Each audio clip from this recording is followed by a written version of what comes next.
Coming in Hot is presented by Botano. The game starts now. Here are your hosts, Brent Wallace, Jason York, and Bobby Ryan.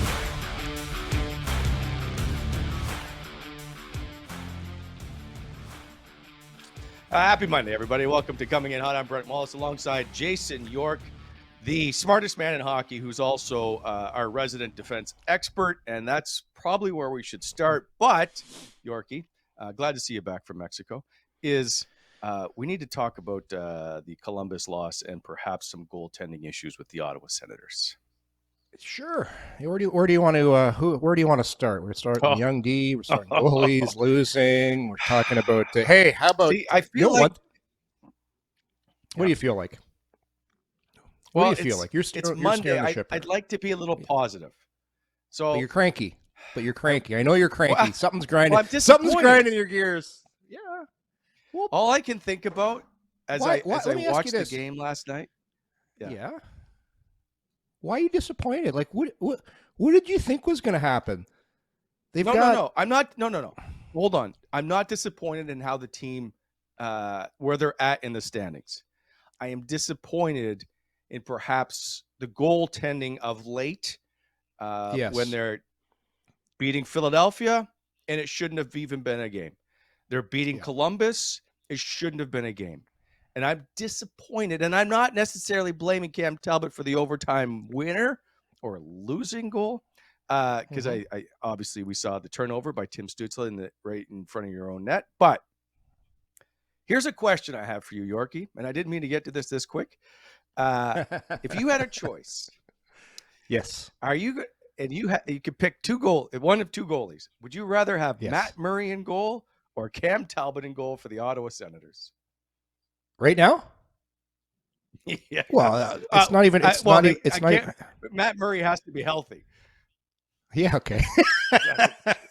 Well, it's not even close. I watched Matt Murray his last couple of games against Ottawa. It's been fantastic. He's been when healthy, he's been good. He's just in Ottawa. It just didn't work out for a variety of different reasons. You heard he was kind of an odd duck. Wasn't quite a great fit off the ice, was hurt all the time. They brought him in, they paid a lot for him, they got frustrated, and they moved him, and they had to basically pay somebody to take him away. So, and now, would you rather have him as your goaltender? I wouldn't rather have him as my goaltender of the future. Right now, if I'm making a decision, I'm putting the kid in who I just called up to Belleville, and one is that if it's me, and I'll bet you DJ Smith's thinking the same thing. And I don't want to shit on Cam Talbot. He's an older guy. He's had a great career. But you got to call a spade a spade. We're not going to bullshit around here. He hasn't played well. He's an older goaltender. He's probably not going to be back. I wouldn't play him again the rest of the season. I would give the kid a chance, see what you got in him, and just roll with that. But that's probably not going to happen as much as people think it's going to happen. Because when you trade for Talbot and you do what you did,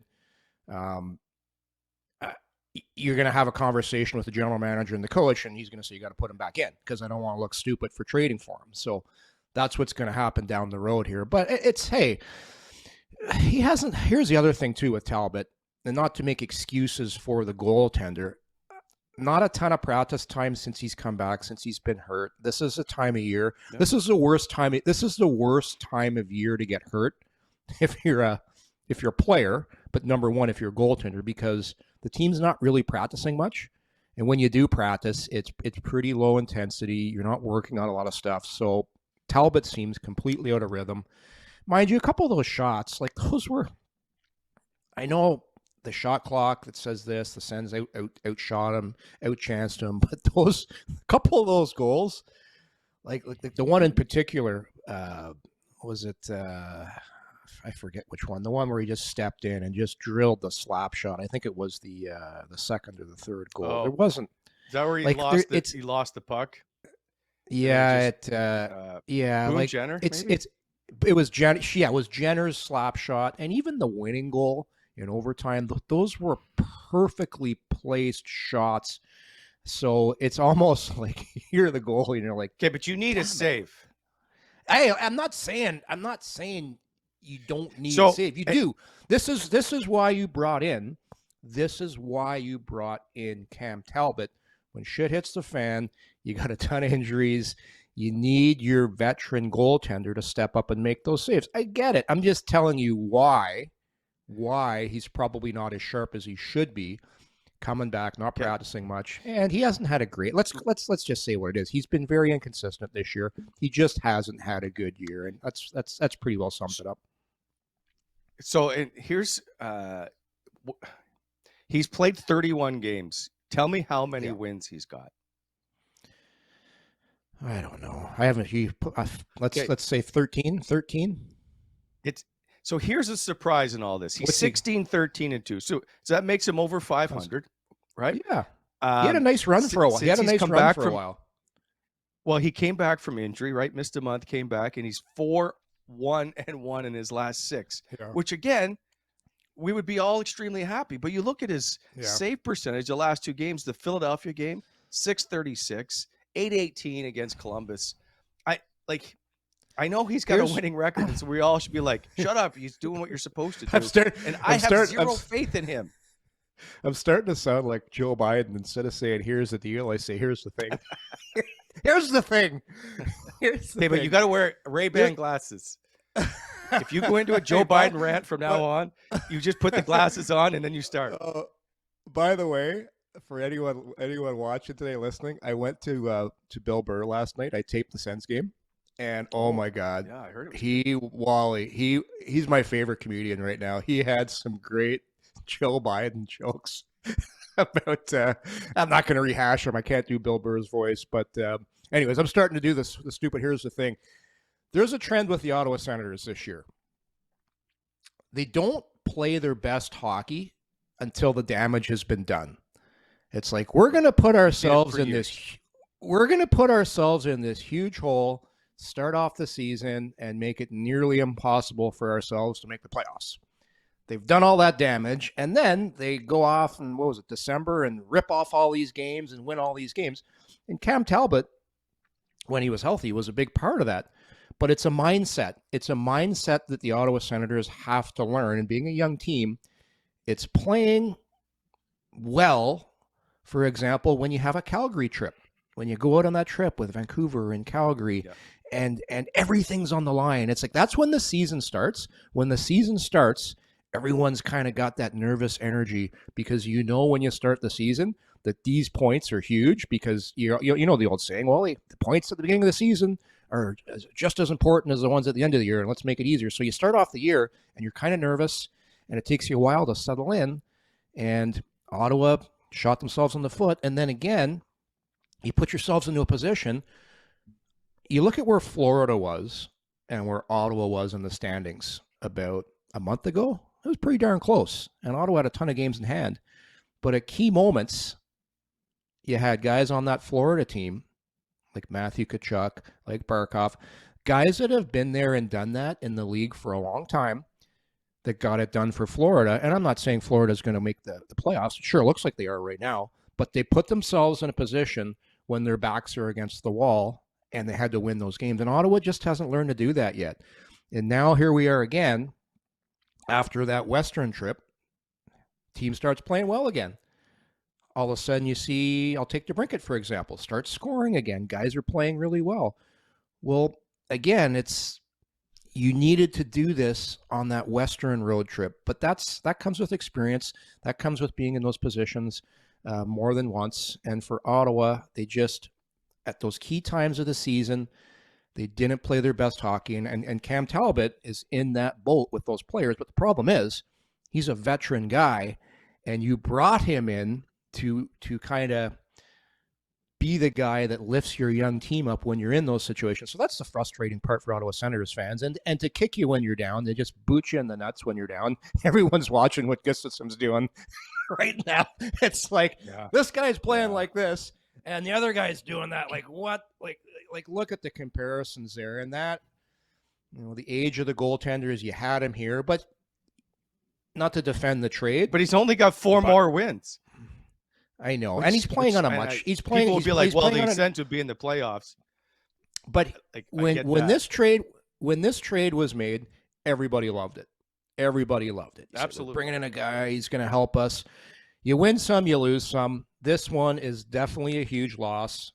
You definitely got a gut punch on this trade, but everybody loved it when they made it, and it just hasn't worked out. Talbot has been way too inconsistent and way too inconsistent at the most important times of the year.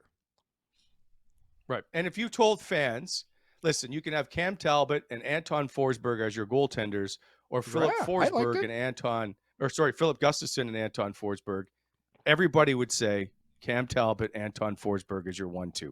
No question. Yeah. So it is funny though, despite his Gustafsson has a .933 save percentage and a .201 goals against compared to Talbot's .289 and a .900. He's only got 4 more wins. I know. That's a bit surprising when you see the numbers he's put up. That bottom column there, nice board by the way. That bottom column, age 35, age 24. Oh boy, that's just that one leaves a mark. But hey, I like. And when you looked at Ottawa's, and you looked at Ottawa's used now 6 goalies. Levi Marilainen doesn't really count because he just dressed as a backup, so he doesn't register as being in the National Hockey League. So they have used 6: Cam Talbot, Anton Forsberg, Mads Søgaard, Dylan Ferguson, Magnus Hellberg, Kevin Mandolise, which ties the team record for most goaltenders used in the season back in 2010, 2011. I should have gotten you to tell me who they were. I meant to show you. Forgot it, but I was going to quiz you on it. Anyway, it has been a year of goaltending struggles, to say the least. And by the way, Dylan Ferguson, I don't know the update. I know he left the game the other night. I think it was Saturday night in Belleville. So again, they're running into we need the old Joe Namath soundbite. Struggling. Remember Broadway Joe when he was on the sidelines just hammered. They interview him.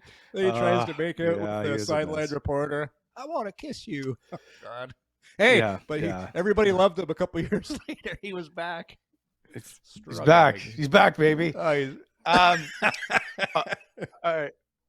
So we're going to move to, it's time to, you know what? I'm done with this. I don't know that they're going to give Marilainen a shot now, because if Søgaard was just left the game not feeling well, he's probably back here soon. And they've got a struggle of games, right? Like they have got a tough road to hoe here when you've got 2 games against Carolina. It's Florida. Florida's in Tampa, there. Buffalo's in there. And they finish on Buffalo, which will be Craig Anderson's final game, they're saying. That's kind of neat. So he'll be pumped. Anyway, that's just now. Just quickly, you said Florida looks like they'll get in. Have you looked at the schedules between Florida and Pittsburgh? By the way, Pittsburgh sits a point in. Pittsburgh's got a tough schedule. They play some tough teams. Pittsburgh has been kicking. I know they beat Philadelphia, but everyone's beating Philadelphia, and Philadelphia is terrible right now. That team right now, they've just. The Ottawa Senators. Yeah, they should have won that game. That was a tough one, but you could tell they did. They won it in overtime, but it should never have gotten overtime. Is my point. It was teams are dominating the Flyers. I'm not sure on the. You know what? Watch out for the Buffalo Sabres. They've got a couple games in hand, and they could easily be there as well. And that's the frustrating part for the Senators. The Senators, man, if they just would have had a better Western road trip. This is the year when you might get in with 92 points, because nobody seems to want to just take it and get hot. Teams are losing when you think someone's figured it out, they lose a couple in a row. And Pittsburgh's a prime example. So here's Florida's schedule. Okay, they play Buffalo, so they're home to Buffalo and Ottawa this week. Mm-hmm. Then they are in Washington, home to the Leafs, and close out against Carolina. So the Leafs, Carolina are 2 tough final. Right? Okay. Yeah. Pittsburgh's is going to shock you. I just got to dig it up here, and so I don't make mistakes. Oh, they finish with Montreal, don't they? No, it gets better. So they're going to play at New Jersey tomorrow. Wait. Then they got Minnesota. Okay, that's tough. Minnesota's struggling. They're clawing to get in. They finish with Detroit, Chicago, Columbus. Detroit, Oh. Chicago, Columbus.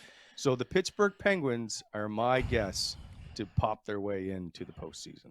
The only thing about that, although Columbus, they're terrible right now. I looked at Columbus's roster before the game when we were going to put our bets in. Yeah. I wanted to bet Columbus because they were coming off a 7-0 loss, and I thought they would be ready. But then I looked at their roster. I'm like, there's no way I can bet on this team from top to bottom. They are terrible.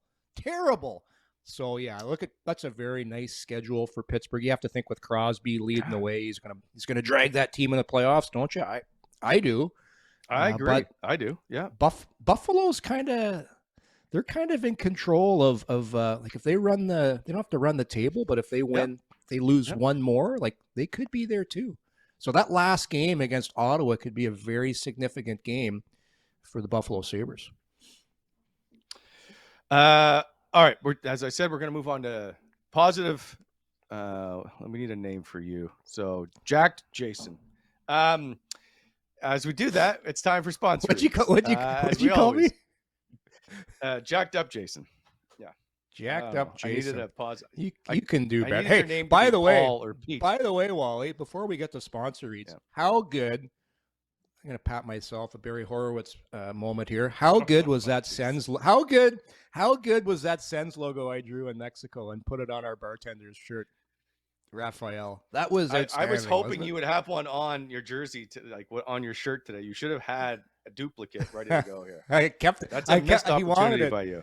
Yeah, I left it there in Mexico for Rafael. What a sad day when I had to leave. I had to leave, handshake, said our goodbyes. I said, Rafael, I'll miss you. I'll miss you and your beautiful daiquiris. He makes a great hug, pina but here's what I'm thinking.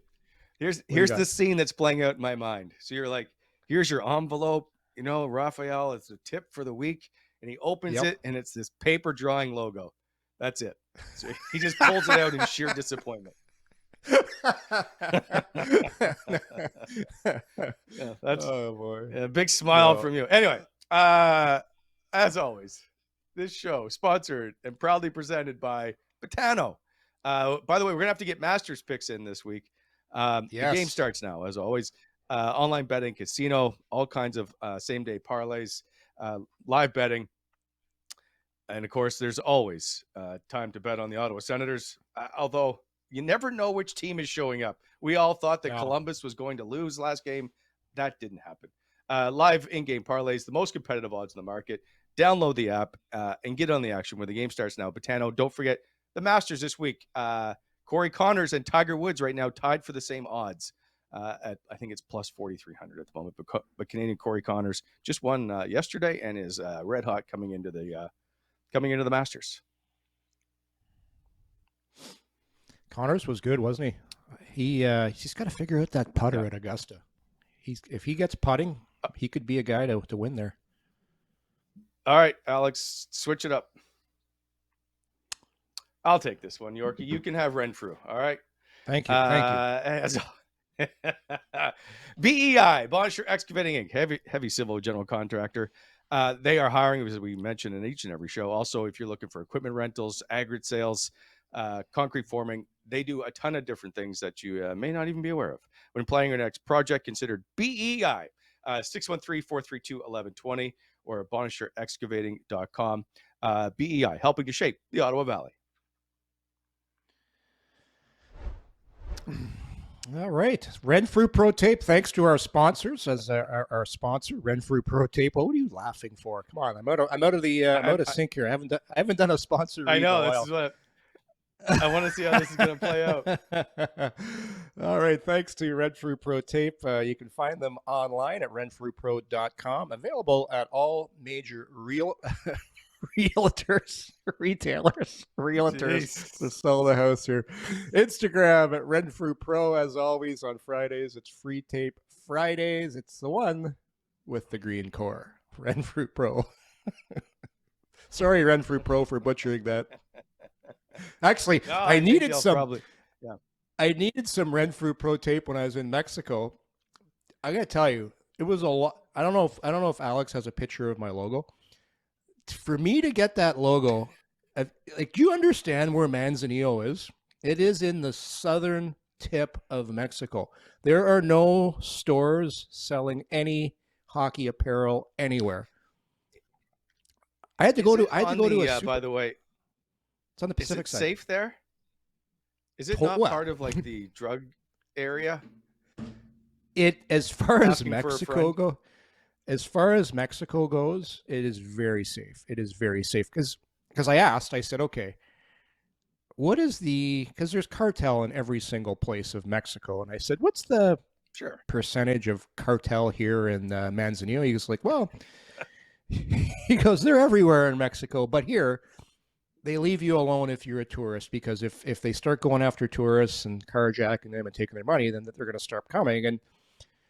And the cartel's got a stake in tourism because they own a lot of the stuff, and they're getting their cut from all the businesses. So it's not smart business to start robbing tourists. So he goes, basically anyone that's doing well there, they have to pay off 3 people. You got to pay off the one cartel, the second cartel, and the cops. So basically you got to grease 3 people. And this was even in Manzanillo. And we're at this great restaurant one night, and I'm like, what about the owner came over and chatted with us. And I said, is this guy? I asked our driver after, I go, does he have to grease the cartel? And he goes, unfortunately, that's just a part of life here. He goes, yes, he does. He goes, but he does very well. He goes, but that's just, they leave him alone. He gives his money, and it is very safe. It is very safe. We didn't see, I was waiting for 2 cars, one to come up in front, one behind. They block us in. They come in. Give me your purses. Give me your wallets. That never happened. That never happened. It was safe. And the only thing, Wally, very tough to get to. Manzanillo, Mexico. It's a day and a half trip. We went Ottawa, Toronto, Toronto to Dallas. Stayed overnight in Dallas, and then flew direct to Manzanillo the next day. So it takes you a while, but once you get there, it's nice. It's worth it. All right. As long as you pay it off, everybody. Okay, fine. We didn't have to. That's just the hey, there it is. There we go. There's Rafael. Like that. So to my point earlier, for me to make that logo, I had to go to the local supermarket where they sell everything. And I bought some paper, bought my colored markers and some scissors. They didn't have any Renfrew Pro tape, so I had to get some Scotch tape and basically stick it on his chest. But look at this. It's almost like a Manzanillo extreme makeover. Look at before. He's got the Leafs shirt on. He's sad, not happy with his place in life. Downtrodden. He's down on his luck. Look at him. Then all of a sudden, Sens logo. He's drinking a beer. Boom. He's smiling. Life has changed. Beautiful. Yeah. It's almost like he's got Stockholm syndrome.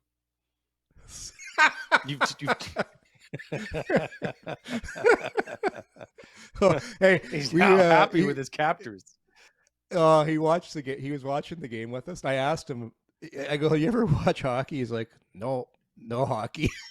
And I'm like, well, I go, that blue shirt, you shouldn't be wearing this time of year because, it's actually, somebody had one of the best jokes. He goes, he's got it's fitting because it's a golf shirt, the Toronto one.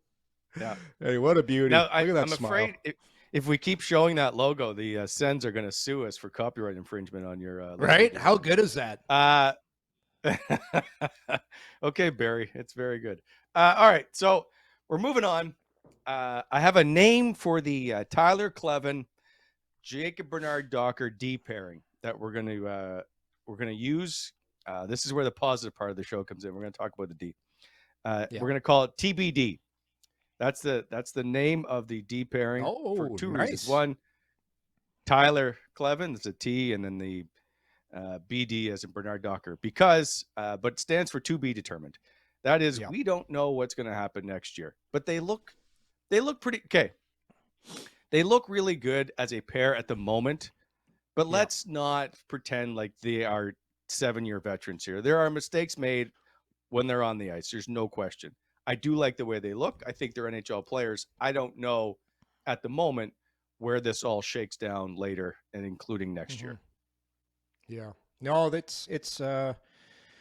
Got to give Kleven. You got to give him some.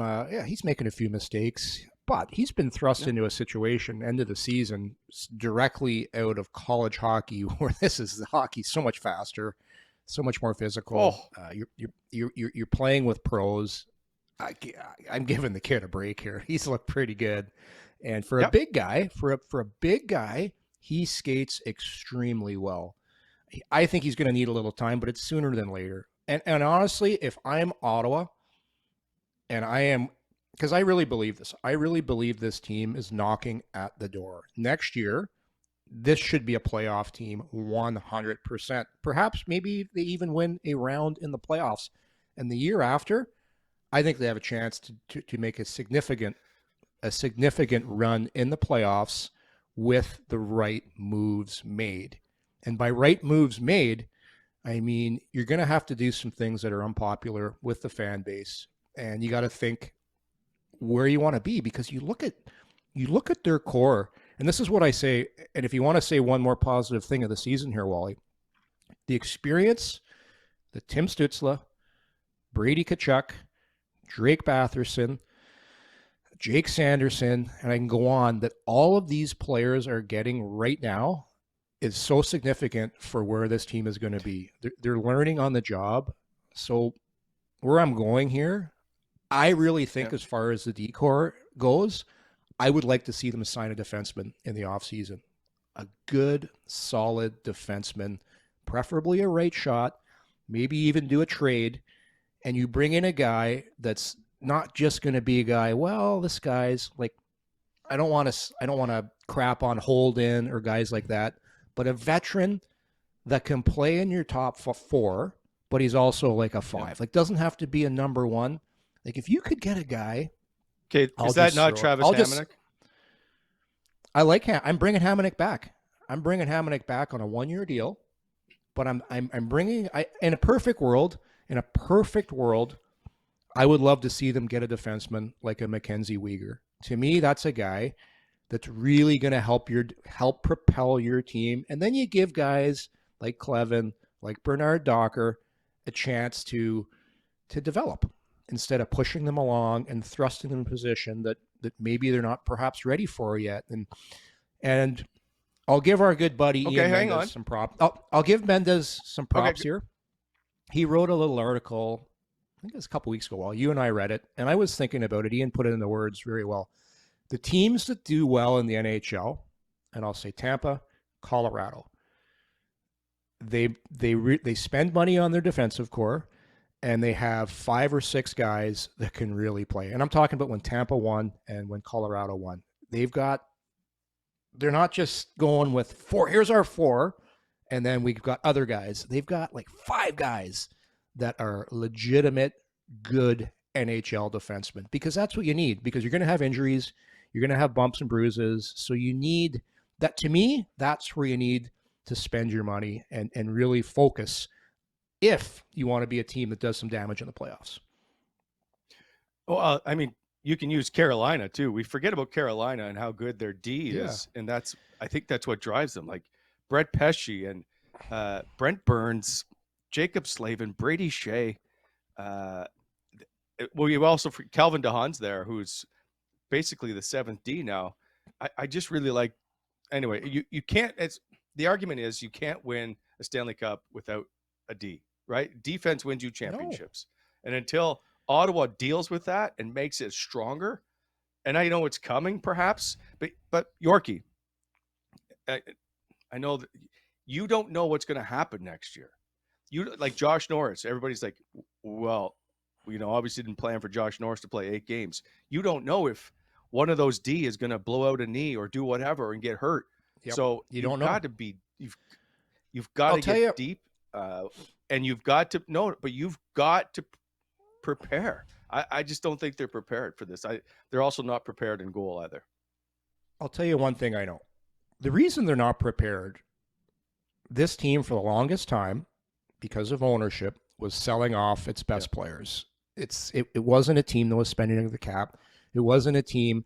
They wanted to win, but they were trying to do it at on a budget salary cap. One thing I do know, this team's getting sold. Thanks, Tips. And when this team gets sold, the ownership is going to want to win and make a splash. They are going to spend money.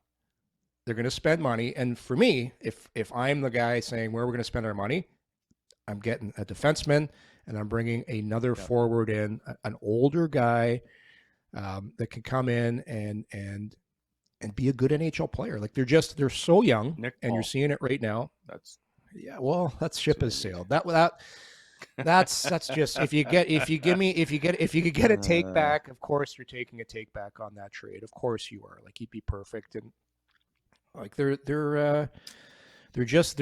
missing those, and that's why when you watch the Ottawa Senators play, when they make key mistakes at key times in the games, it's because they have a very young roster. They have a very young roster that's inexperienced, and they're all learning on the job right now. Like you don't see Claude Giroux making a lot of big mistakes because he's just a guy that's played in the league a long time. He's smart, he's skilled, and he understands it. And it's unfortunately Ottawa's in a position where they're learning on the job right now. So change it. New ownership's coming in, and I could see some big moves coming in the off season to bolster the experience and make this team better. Okay, I want to go back to the D and specifically to Kleven and JBD and what perhaps of the stuff that you've seen, your thoughts on their play. And yes, they've made some mistakes. I actually quite like JBD's game. I think he plays bigger and stronger than we give him credit for. I think he moves the puck really well. I think he sees the ice really well. I like his game. I think he might be ready to take that step next year. Well, playing these games right now for Bernard Docker is going to help him immensely next year at training camp, Wally, because instead of him just finishing out the year in Belleville, he's now going to probably finish the year out here in Ottawa and feel like he's part of the group, like he's taking a step. So his off season is huge. Like he needs to get on the gas and get that first step quicker. Work with his skills coach, work on his explosiveness, and just continue to build off the end of the season here and carry that into next season. And you kind of use that as momentum. I remember getting called up, and after you get called up as a young guy, you get confidence, you feel it, and then you just got to repeat it. You got to consistently repeat it over time. I like him too. He's a right shot. He's big. He's strong. And he seems to be a guy that can make a pretty good first pass. I don't think he's ever going to be a number one or number two guy, but I think he could be a guy that has a really good, solid NHL career. And from everything I hear about him, Wally, I hear he's a great person, comes from a great family, and has got some leadership qualities in him. So those are all things you love to hear about a defenseman. So I think he's got the best shot of the young guys of starting the season here with Ottawa next year. Well, okay, but here's the thing, Yorkie. He needs to clear waivers to go down. Yeah. He's on this roster to start next season unless there is some major shakeup and somebody's moved, meaning him. Like, he's here. There's no way he's going to clear waivers. But why wouldn't he be here? Who else is going to be here? Well, if they're going to, I don't know. Maybe they make a deal. Maybe they make a deal and bring in a rights. If they bring in Mackenzie Weegar, you have Zub, Weegar, JBD, Travis Hamonic all on that right side. Yeah. Well, maybe you don't. Maybe if you bring back JBD a Weegar, past Travis Hamonic. Well, you got to see where everybody slots, right? Like you got to see what Hamonic comes back on. What kind of money you're going to pay him? Probably not a huge contract. He's made it clear he wants to stay here. I've heard the comments about how much his family, how much he loves it here, and I don't think there's going to be a huge market in the NHL paying for an older defenseman that has had a good year, but everyone's going to have their guys they want. I could see another team offering a short-term deal like the Senators, but we'll see. I don't, they still have to figure out what they're going to do with Brannstrom, and that will play itself out throughout the rest of the season. What are you laughing for? Well, because there are two names that get mentioned in every NHL game the Sens play, and that's Eric Brannstrom and Alex DeBrincat. Yeah. What the hell happens with these two guys? And I can't wait to see whatever the answer is. Do I like Eric Brannstrom? Yeah, I think he's fun to watch. I think I like a whole lot of things about him. I think he sees the ice really well and moves really well, especially offensively. Then he I just don't like him in the D zone. And you can tell me all the analytics you want. Watching him play, I don't like the defensive side of the game. Sure. And if I want to win a Stanley Cup, I don't think Erik Brannstrom is in my top 6. That's all I'm saying. Yeah, that's fair. That's fair. And I'm just trying to look at his ice time from the other night. I'm going to guess it was over 20 minutes against Columbus. I'll tell you. What are you looking? You're checking his ice time. I'm gonna. What? So players? No, I'm just gonna tell you what he played 2026. Okay, so for players like Erik Brannstrom, and this is the most with Erik, and I'm going to tell you why he's playing well. He's playing well because he's now playing in a role where he's going to be most effective in the National Hockey League, and that is driving the offense, carrying the puck, playing like a top 4 defenseman. And when you're playing like he is right now, and people are gonna think I'm crazy for this statement, but the reason I know is because I've played in both situations. I've played as a top 4 in the NHL, and I've also played as a guy that plays 12 to 13 minutes. What do you think? What role do you think is tougher to play for a defenseman? That's because when I played, what would you classify me as? 12, I was a puck. Minutes. I was a little bit bigger defenseman than Brannstrom, but Brannstrom and I played very similar games. Very similar. We moved the puck, we skated. And you were probably considered small for your time, right? Like in the 90s, 2000s. Yeah. So what do you think? So what do you think's harder, playing 22 minutes in the NHL or playing 12 to 13, sometimes 9 against the third and fourth lines in the NHL as a puck moving defenseman? Want to know what's harder? Guess. Yeah. Oh, it's easy, right? You got Mark Kastelik and Austin Watson trying to cave you in on every shift. And so if you make a mistake, you're sitting a little longer. And you're not really getting offensive zone faceoffs. It's all D zone. Even your dog agrees with me. Hold on. Let me shut the door here. What is that turkey back on the roof again? I don't know. It's probably another package coming to the front door. So this is the thing analytics doesn't tell you. And by the way, I love analytics. I'm an analytics guy. I think they tell you a lot about what's going on in the game. But when you're playing in the third pair, and you laid it out there with a couple points, you're playing against the other team's third and fourth line. And as a puck-moving defenseman, all they are going to do is chip it behind you, and they dump the puck in almost every single time. So you got to go back and get it, and you're getting hit. And your best thing as a puck mover, you're a skating defenseman. You've got a pretty good stick. I loved it when guys tried to carry it in against me. So I love playing against the first and second lines because I know they're never dumping it in. So I have a tighter gap. I'm going stick on puck, and I'm using my skating to stop a lot of plays at the blue line. And you're seeing Brannstrom do that right now because he can skate. He's got a great stick. He's good at going and mirroring guys because now he's not having to go back and get as many pucks. And when you play in the top 4, you're going out every second, every third shift, and you talk to every player in the league. Oh, I'm confident. I'm getting a lot of ice time right now. That's why I'm playing well versus I'm playing 12 minutes. I'm not really in the game. I'm getting hit all the time.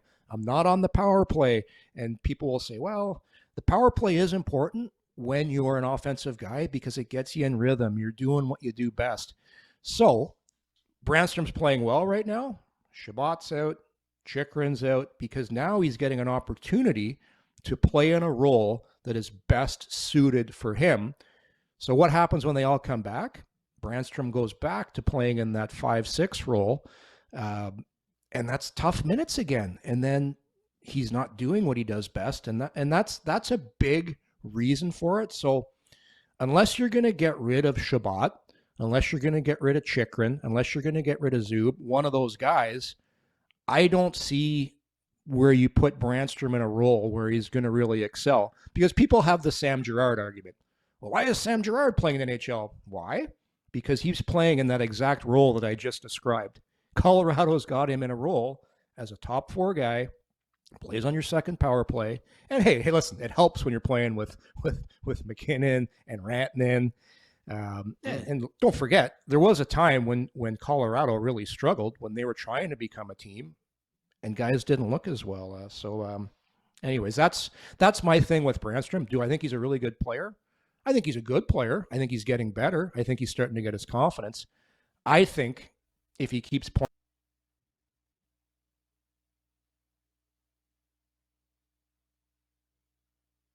Yorkie.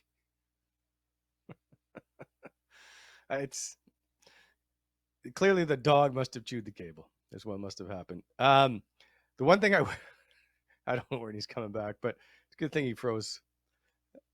The one thing that's interesting about Erik Brannstrom and even Nick Holden, Brannstrom still only has.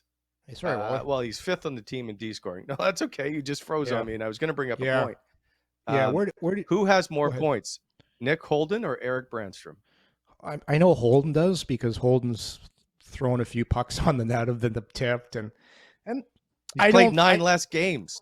Yeah, but those points, they're kind of, I call them their fortunate points because again, most of Brannstrom, but it does matter. Brannstrom's played for most of the season, Brannstrom's played in positions as the 5th or 6th guy where you're not getting zone starts. So when there's an offensive zone start, it's usually Chabot, it's usually Sanderson, it's usually one of your offensive guys. He's not getting those key offensive starts. He's not playing with the first or second line, but now he is. Like it's not hard to figure out why he's. Show me a guy that's playing well on defense, and I'll say, wow, look at him, he's playing more now, and he has the skill to back it up. All right, here becomes the argument, Yorkie. Then Erik Brannstrom is a top 4D on a bad team. He's a top 4. Supposed to say yes or no. He's a top 4. It depends. It depends on which team you're talking about. And the NHL. I've said it. But the NHL. So here's me. When I was on Detroit, when I was playing on Detroit, and I understand the league's different right now, but when I was on Detroit, I couldn't get into their top 5. They were just too good. And then all of a sudden, a team like Anaheim was looking to get better. They were a team that was young, and I got traded to Anaheim, and I became a top 4. And I started playing all the time, and my career got going. If I would have stayed in Detroit, who the hell knows what would have happened? I could have been out of the league in 2 years. If I'm Erik Brannstrom, I want to get traded. I want to go somewhere where I'm going to have a chance to get on the power play. I'm going to get a chance to do what I do best, and that's moving the puck, helping drive the offense, and be in positions that are going to show the skill I have. Did Erik Brannstrom get drafted to be a penalty killing number 6 defenseman? Is that why Ottawa traded for him? No. I'll guarantee you if Ottawa had Sanderson and Chychrun and the D they do right now, they would not have made that trade to acquire Erik Brannstrom. But fast forward, their defense is different right now from when the time they made that trade. They didn't know they were going to get Jake Sanderson. He's going to be this good. They didn't know they were going to get Chychrun. At the time, they thought they were going to get. They drafted him. They traded for him because they thought he was going to be the next Erik Karlsson. They thought he was going to be their number 2 defenseman. That's what they thought. Yes, Erik Karlsson. He's going to be our number 2, maybe 1, but now times have shifted. So the fact that you want to keep this guy to be your 6, and don't forget, other teams' pro scouts, you look at the teams in the league, there's got to be some people there that watched. This guy was a stud coming up. So everybody that was watching him come up in Sweden, they're going to go back and say, hey, maybe if this guy comes here, we put him in a position where he's going to do the things that we saw him do in junior. He's a first-round pick. He's a guy that can do all those things. And people say, where is he? To your point earlier, where is he a top 4? Well, you look at teams like Columbus, who we just watched. Do you think they could use a Brannstrom? And Ottawa just played him. Ottawa just played Columbus. Brannstrom played a heck of a game. Their scouts are saying potentially, wow, maybe we can get this guy out of Ottawa. And people might laugh, but look at the trade. Look at the trade. Look at what Toronto got for Rasmus Sandin. Is Rasmus Sandin an established defenseman in the NHL when they made that trade? Would you call him an established top 4 defenseman? No, they got a first round draft pick for him. I don't know if we can use Columbus as an example. They gave Eric Goodbranson a 4-year, $16 million contract. Hey, I like Brannstrom, but there's always teams. Brannstrom. I like that. They could put Eric Brannstrom on the same pair. It would be good Brannstrom. Yeah. But here's the other thing. I can't. I don't think you like my joke. It was good. Here's the other thing. I can't believe a fan base wastes this much time talking about a bottom player defenseman. Like it's gonna. Well, at the end of the day, what's important for the Ottawa Senators are your top 9 forwards and your top 4D. After that, you fill in the pieces of the puzzle because it's just ridiculous. Because it's fascinating, though. I get it. It doesn't. Those parts are always interchangeable. I get it, but it's fascinating. One, because of how much the Sens are invested in this player, and how much potential you see from this player that you think is there. And then when you run analytics and the analytics say he's really good, but you don't see it necessarily on the ice, it gets people talking and butting heads and causes debate, which is fun. And that's the whole point. I really like the kid. I've met him. I've dealt with him. I've talked to him. He's a really good kid. And so I don't really like to harp on players and go, you can't play here. You can't do that. They're playing in the National Hockey League and I was a house league player. I'm like you. I don't think if you're going to win the Stanley Cup, he's one of those players. But the debate is very interesting. That's why. Mm-hmm. Yeah. And there's a couple of things. I know he can play on the right side. They really need another right shot defenseman right now. And it's just, it's the way it's the situation of what you already have as far as skill set goes for your defenseman. And you watch Chychrun play, he's offensive.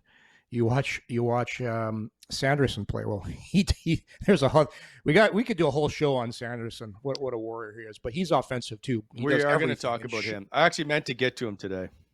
Yeah. Well, we could. He's going to get.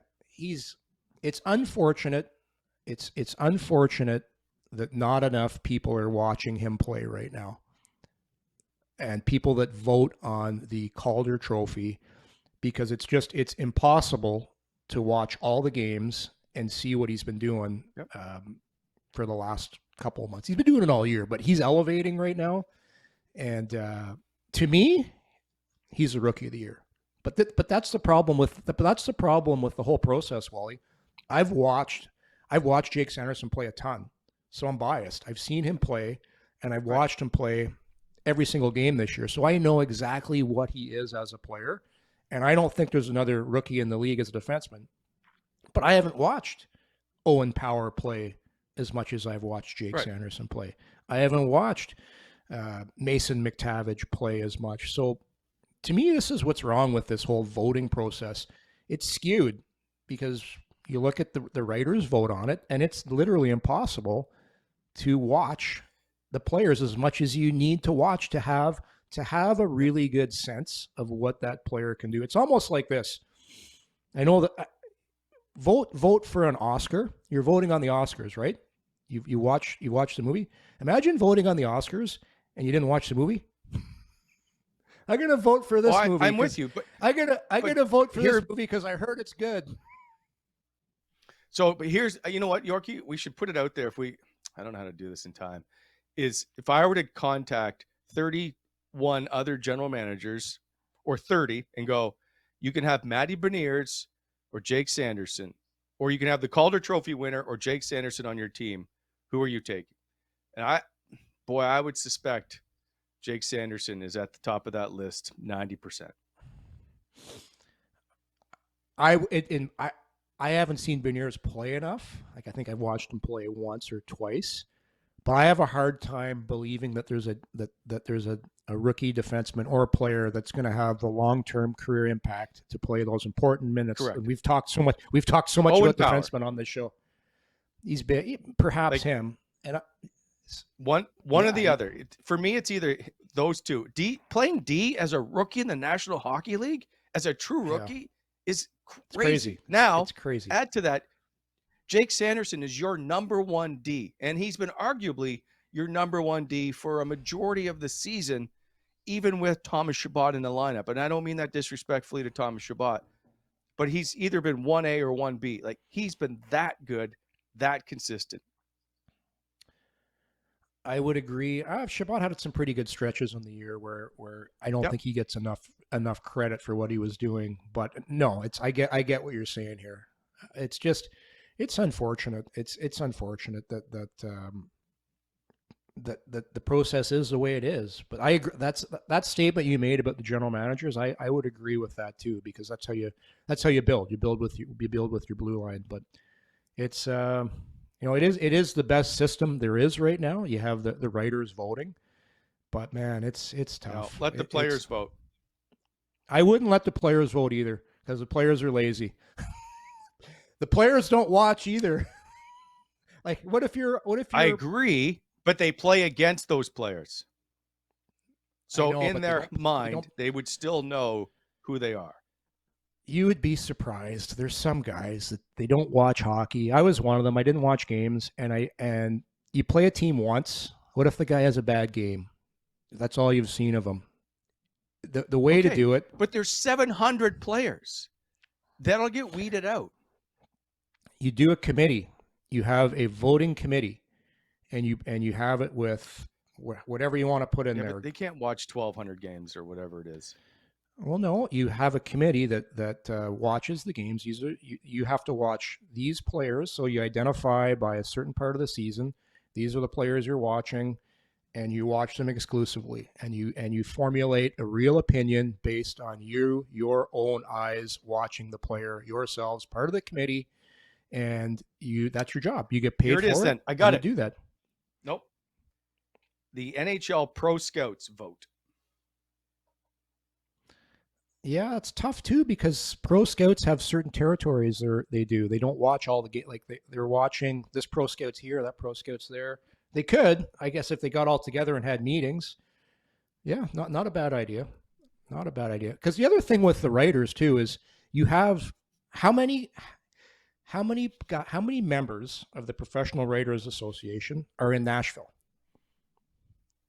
What is there? 3 of them, maybe? I could look it up, but it's probably 3 or 4. How many are in Toronto? Probably. I'm off the top of my head. I'm pulling a number. 20. Yeah. So there you go. You got 20 guys watching the Leafs all the time, and that doesn't make any sense. Right. And sometimes we don't either, but we'll try it again tomorrow as well. Bobby's back tomorrow. We will get into. I still think you're right. We should discuss Jake Sanderson some more. We should. I want to ask you about Claude Giroux and the Tim Stützle chat on the bench from last night. We'll get back to that, and I'm sure we'll have another conversation about Alex DeBrincat. We will see you tomorrow, everybody. Thanks for watching. That's Coming In Hot, brought to you by Betano.ca. Cheers, everybody. Coming In Hot is brought to you by Betano.ca. Please hit that like button and subscribe to our channel to never miss an episode.